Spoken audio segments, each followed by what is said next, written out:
Saludamos al arquitecto Fernando Carrión, catedrático universitario de la Flaxo, quien realiza una serie de investigaciones, entre ellas en el campo de la seguridad en Ecuador. Arquitecto Carrión, le damos la bienvenida. Quisiéramos conocer sus observaciones, su balance sobre este nuevo marco que aparentemente se está creando en Ecuador en materia de seguridad tras el ingreso de Paco Moncayo y también otro general, el general Bravo, para dirigir la seguridad en el país. Paralelamente se ha declarado a 8 grupos terroristas que no han sido aún identificados por el gobierno, no se ha publicado sus nombres, como grupos terroristas, delincuenciales terroristas, marcando el inicio de una nueva política de combate a la delincuencia y al narcotráfico. ¿Cómo ve usted la situación? Muy buenos días con ustedes y obviamente con toda la audiencia que tienen.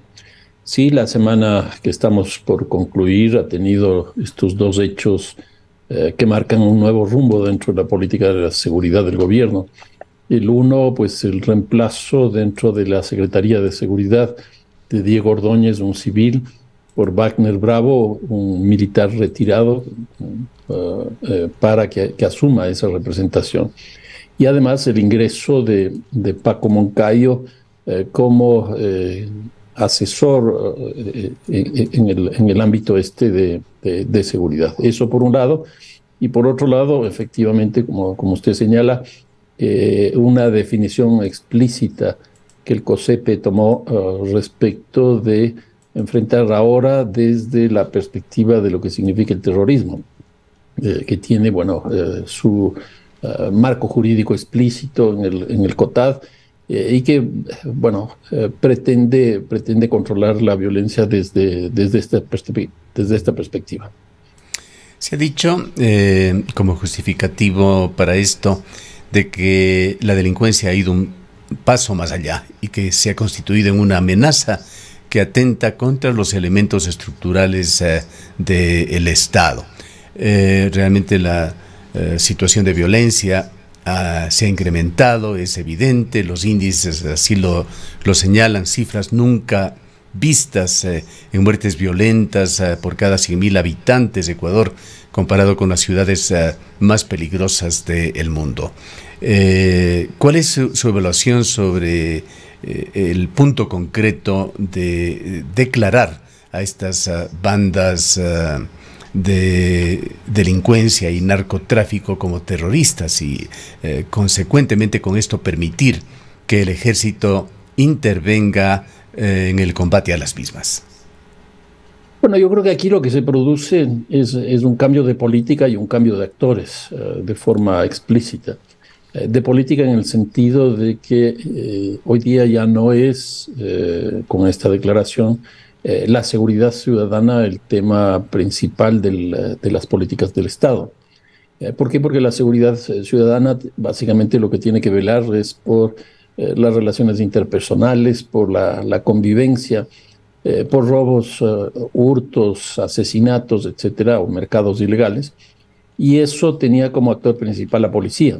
Y entonces hoy día pasamos de la seguridad ciudadana a la seguridad pública, donde aquí, tal como usted acaba de señalar, es el orden público el elemento principal, porque estaría siendo afectado por este conjunto de amenazas el propio Estado. Y entonces aquí ya no es un problema entre personas, sino es un problema de algunas organizaciones, de algunas estructuras criminales con respecto al Estado, y ese es el tema principal del terrorismo. Y en este caso ya no es el Ministerio del Interior, sino es el Ministerio de Defensa, ya no es la policía, sino las Fuerzas Armadas. Por eso incluso el propio ministro de Defensa lo que dijo es que para llevar a cabo estas acciones hay que buscar el apoyo de la policía. En el otro caso, seguridad ciudadana, lo que hace es la policía busca el apoyo de las Fuerzas Armadas. Es decir, hay un cambio de política, hay un cambio de marco institucional y hay un cambio de los actores que estarían enfrentando estas amenazas. Así como los delitos de cuello blanco no se lo hacen con recibo, los delincuentes no actúan con uniforme. ¿Cómo se va a diferenciar un acto terrorista de un acto de delincuencia común o situaciones incidentales en los cuales por eventualidades pueden involucrarse ciudadanos? No, ese es uno de los grandes problemas, sin duda, porque si bien se tiene ya identificadas cuáles son las 8 estructuras criminales que serían terroristas, que también tienen ubicaciones espaciales muy claras, en el combate ahí vamos a tener dos problemas. Uno es justamente el que usted señala, porque en general en esos mismos territorios se confrontan con otras estructuras criminales, incluso en palabras de de los propios voceros del Estado. Y entonces, ¿cómo hacer un discrimen ahí para aplicar este tipo de cosas? Y lo otro es el tema del uso progresivo de la fuerza, porque incluso ya se plantea de forma explícita el uso letal de armas por parte de las fuerzas del orden. Entonces yo creo que esos dos problemas vamos a tener, si es que efectivamente eso ocurre. Y entonces tendremos casi todo estas actividades, pues un vínculo muy estrecho con el sistema judicial, con la fiscalía, etcétera, donde habrá pues, problemas permanentemente. El tema del porte de armas, me parece que lo conversamos ya con usted en este medio de comunicación hace unos días. Este fue mencionado justamente hace 8 días en una entrevista, coincidencialmente la tuvimos con Paco Moncayo, y Paco Moncayo dijo no estar de acuerdo con eso. Él señaló que es un sector ínfimo del país el que podrá acceder a las armas y además venía el otro problema de la falta de entrenamiento para usarlo. No sabemos ya como consejero del presidente si conserva esa misma línea de pensamiento y qué pasará con ese proyecto. A juzgar por las decisiones que tome el gobierno, asumimos más bien que se lo fortalecerá. No, yo también tengo preocupación respecto de eso, y en eso hemos conversado públicamente con Paco Moncayo en varias entrevistas que nos han hecho a los dos, y los dos hemos coincidido. Y a mi manera de ver, por lo que va evolucionando este tema del porte de armas, la impresión que yo tengo es que el incremento de las armas ilegales en posesión de la población civil va a incrementarse sustancialmente, porque para acceder a un arma hay que pasar por lo menos por 6, 7 esclusas que no son fáciles, y entonces muy pocos podrán pasar, por lo menos en términos formales, ordinales. Probablemente puedan haber también casos de corrupción para eso, pero bueno, la impresión que yo tengo es que ya solo con la declaración de la posibilidad de venta de armas legales a la población se ha disparado un mercado ilegal impresionante. Hemos visto información de que los ecuatorianos y ecuatorianas nos estamos yendo a Perú y a Colombia a comprar armas porque es más barato, es decir, lo mismo que pasa con cualquier otro producto, o simplemente por la diferencia cambiaria del dólar. Hemos visto, por ejemplo, cómo el mercado ilegal de armas en los medios digitales ha crecido impresionantemente, e incluso la producción con alta tecnología, como esta tecnología 3D, que también empezaría a producirse armas ilegales aquí en el país. Esto de los 3D sería bueno que ilustre a nuestros oyentes algo hemos conocido de la facilidad de fabricar prácticamente cualquier cosa con este método, y hay preocupación en varios países, particularmente en los Estados Unidos, en donde esa situación de las armas es quizá uno de los temas más polémicos.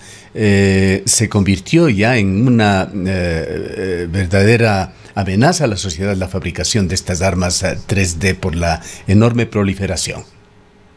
Sí, bueno, ese es un sistema entre comillas, de copia con tres dimensiones. Entonces, se compra esta máquina, que es absolutamente legal comprarla, y sí, se puede pues copiar cualquier tipo de cosas, entre eso las armas. Una fabricación doméstica que posiblemente artesanal supera en riesgo, en letalidad, me refiero a lo que pueden producir estas armas, a las clásicas armas artesanales que conocemos aquí en Ecuador.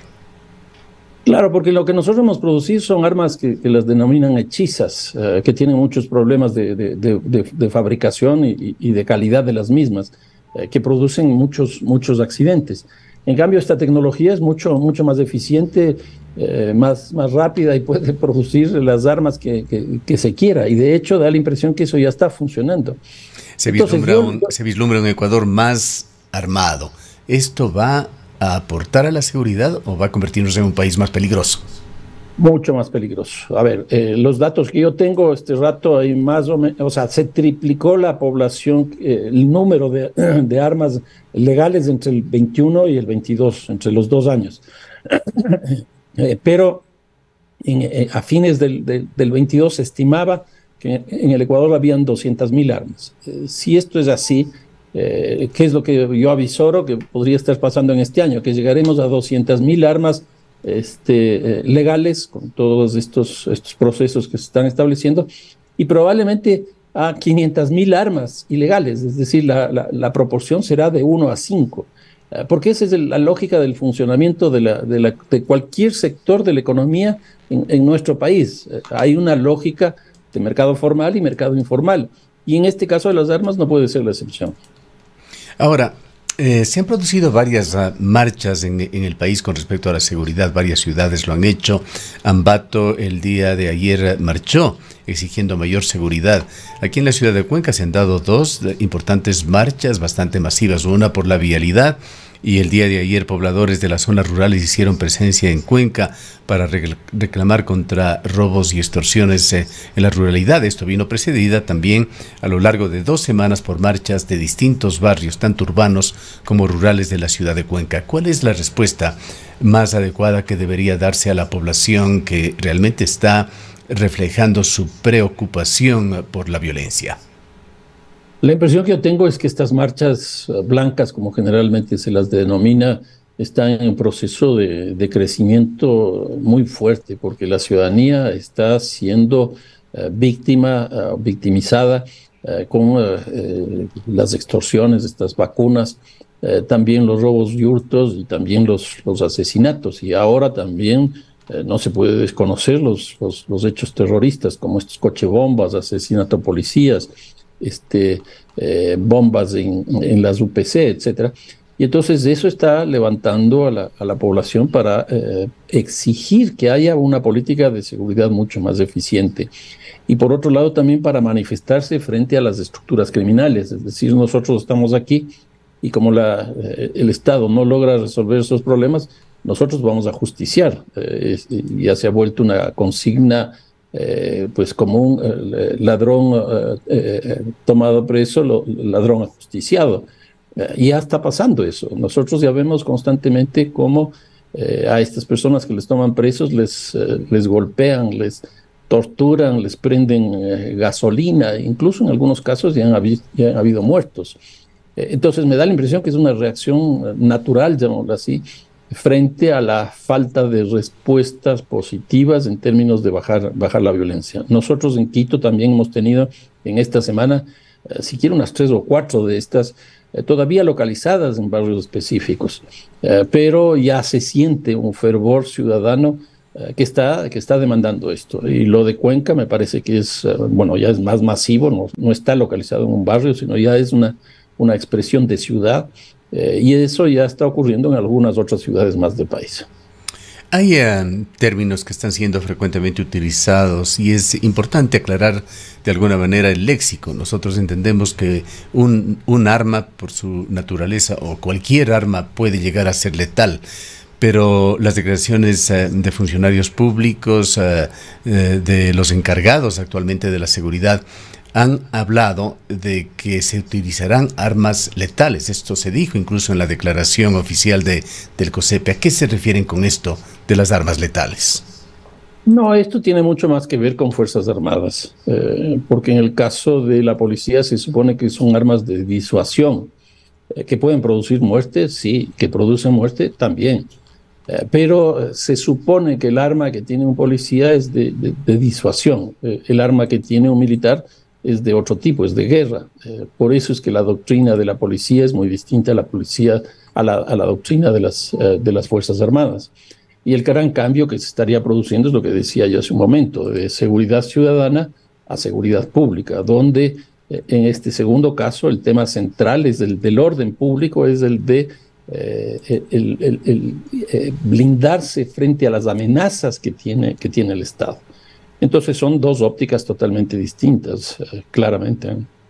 Bien, no sé si algún otro comentario tiene usted sobre esta nueva situación, que evidentemente también tendrá que evaluarse una vez que se vayan poniendo en práctica las medidas, a ver qué pasa. Es posiblemente demasiado temprano para juzgar la política que están delineando Wagner Bravo y el general Moncayo. Pasemos al otro tema político. La Asamblea Nacional terminó el periodo de conocimiento de pruebas y de declaración de testigos, y pronto conoceremos la decisión de la Comisión de Fiscalización con respecto al juicio político. ¿Cómo ha visto usted el desarrollo de este proceso? Muy anacrónico. La verdad es que los conflictos es la tónica, y bueno, pues es lógico también que eso ocurra, porque son posiciones extremas las que están debatiéndose.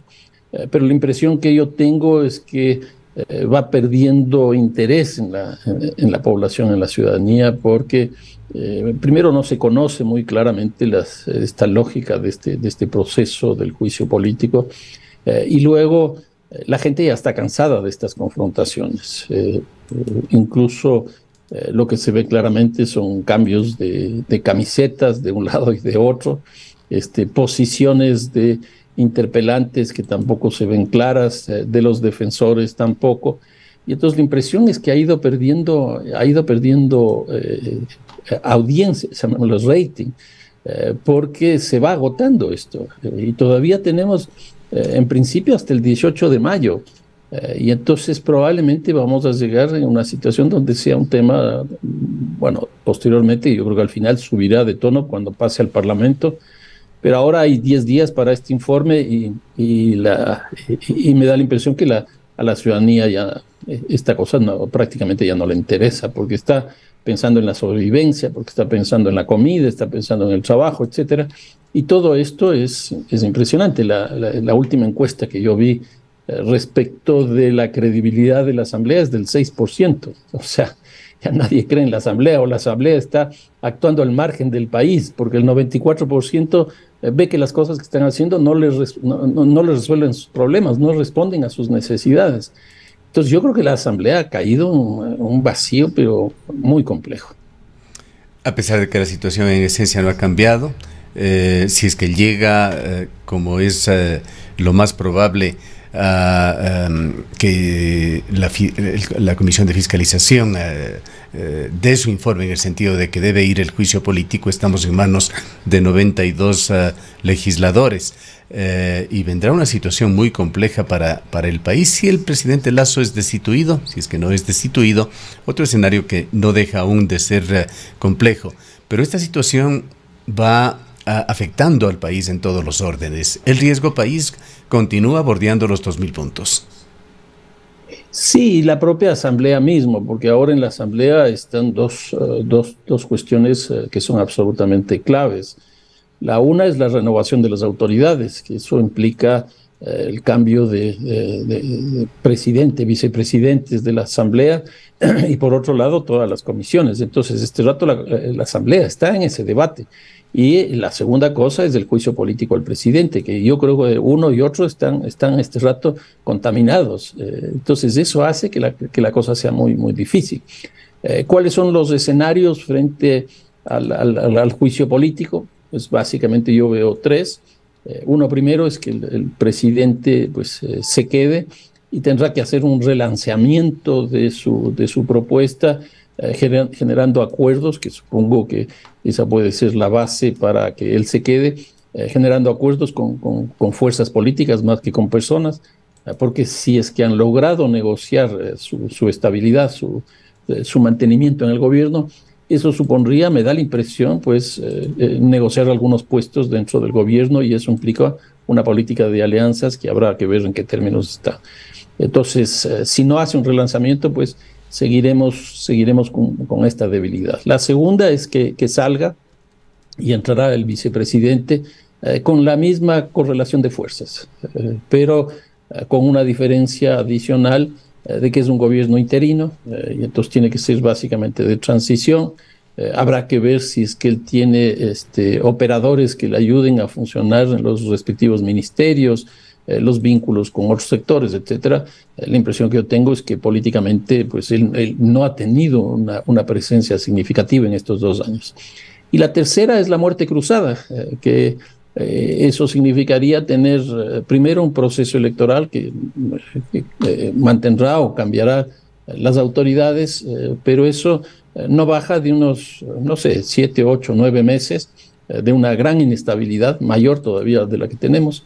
La pugna de poderes, que este rato es institucional, saldrá de las instituciones porque dejará de desaparecer principalmente la Asamblea, y eso se expresará, me da la impresión, en la calle. Y entonces, si es que en este caso se mantiene el presidente Lasso en esas elecciones, bueno, nuevamente tendrá que pensar un relanzamiento de su propuesta por un tiempo muy corto, y si entra otra persona, que es lo más probable, pues tendrá también un periodo muy corto para dejar sentado cuál es su posición. En otras palabras, la impresión que yo tengo es que estamos en un momento muy difícil para el país.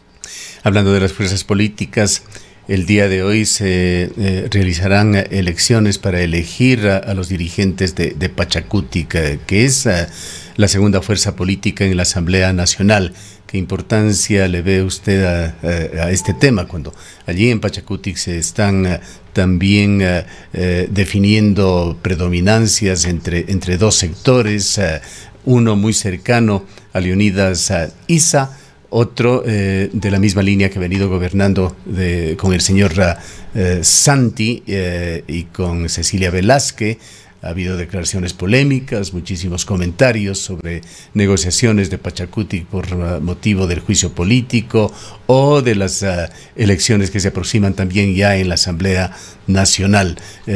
¿Cuál es su análisis sobre la importancia de estas elecciones de Pachakutik, estas definiciones del día de hoy? Yo creo que hoy día, sin duda, Pachakutik es un partido nacional, es la segunda fuerza política, que eso ya se vio en las elecciones presidenciales pasadas, con la presencia de un candidato presidencial que estuvo a punto de pasar a la segunda vuelta, y yo creo que si pasaba a la segunda vuelta, pues hubiera sido el presidente de la República, que hubiera sido obviamente el primer caso en toda la historia del país, una cosa de ese tipo. Y después, en las últimas elecciones locales, territoriales que tuvimos en el país, se ratificó esa cosa. El segundo partido, la segunda fuerza política de importancia en el país es Pachakutik. Entonces, unas elecciones internas dentro de su movimiento es ventilar un problema de orden nacional. Y ahí hay dos tendencias muy claras. La una, que es hegemonizada por Leonidas Issa, que busca consolidar su plataforma, llamémosla así, para las elecciones del 2025, y la otra, que es más o menos la que está este rato ejerciendo el poder dentro de Pachakutik. Y entonces, dependiendo de eso, yo creo que tendremos un candidato u otro, o los dos, porque yo creo que Leonidas Issa sería obviamente uno, y el otro provendrá desde fuera, pero no tan desde afuera, del movimiento Somos Agua. Y entonces ahí tendrá que dirimirse, porque el electorado prácticamente va a ser el mismo, ¿no? Bien, finalmente, arquitecto Carrión, quisiera también su opinión con respecto al tema vial, que es parte de esas expectativas no cumplidas por el presidente Lasso, sobre todo aquí en el austro del país. Una multitudinaria marcha se dio a mediados de esta semana en la ciudad de Cuenca. Estuvo aquí el ministro de Transportes y Obras Públicas, dio declaraciones que no convencieron a nadie, sin cronogramas ni presupuestos claros, y existe una creciente inquietud por este tema. En la provincia de La Suay se encuentra al momento intermitente la cuenca Molleturo-Naranjal, intermitente la vía que conduce hacia la provincia del Oro, pésimas las carreteras que van hacia el oriente, tuvieron también interrupciones en esta semana. Cuenca literalmente aislada, sin ninguna seguridad para los ciudadanos, constituye un altísimo riesgo moverse a través de las carreteras ecuatorianas, y no hay respuestas claras por parte del gobierno. También hemos visto también un boletín del propio Ministerio de Transportes y Obras Públicas que advierte que aproximadamente un 50%, casi un 60% de las carreteras ecuatorianas se encuentran en malas condiciones. Es una situación realmente preocupante para todo el país y particularmente para el Austro. Sí, yo creo que este es uno de los problemas nacionales más fuertes, producto de este invierno que hemos tenido a lo largo del país, con desgracias absolutamente lamentables. Nosotros acá también en Quito estamos teniendo problemas con la vía por Aloaj y también por la vía que va hacia la costa por la mitad del mundo, por Calacalí. Este es una constante. La impresión que yo tengo es que ese ministerio no está funcionando bien, y yo diría que incluso varios ministerios no están funcionando bien, porque no sé si los recursos no llegan, pero si hace un análisis, incluso la capacidad de gasto que tiene el gobierno es muy baja, y eso está produciendo estos grandes problemas.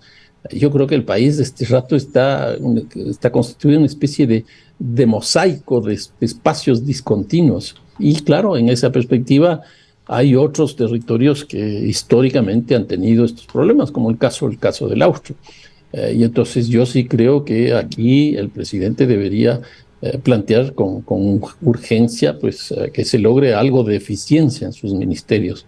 A mí me parece que una de las cosas que tendría que hacer inmediatamente termine el juicio político, y si él se queda, la idea que yo planteaba es del relanzamiento, y eso debe sin duda partir con un cambio sustancial del gabinete, es decir, con una crisis de gabinete que permita alianzas, puentes con otros sectores, pero por otro lado también poner gente que efectivamente pueda resolver los grandes problemas. Por ejemplo, vivienda, a mí me parece que también es un ministerio que no funciona. Vivienda, transporte, seguridad, salud, etcétera. O sea, toda esa área es un área muy débil, muy débil. Y entonces yo creo que sí, eso tendría que producir un cambio sustancial.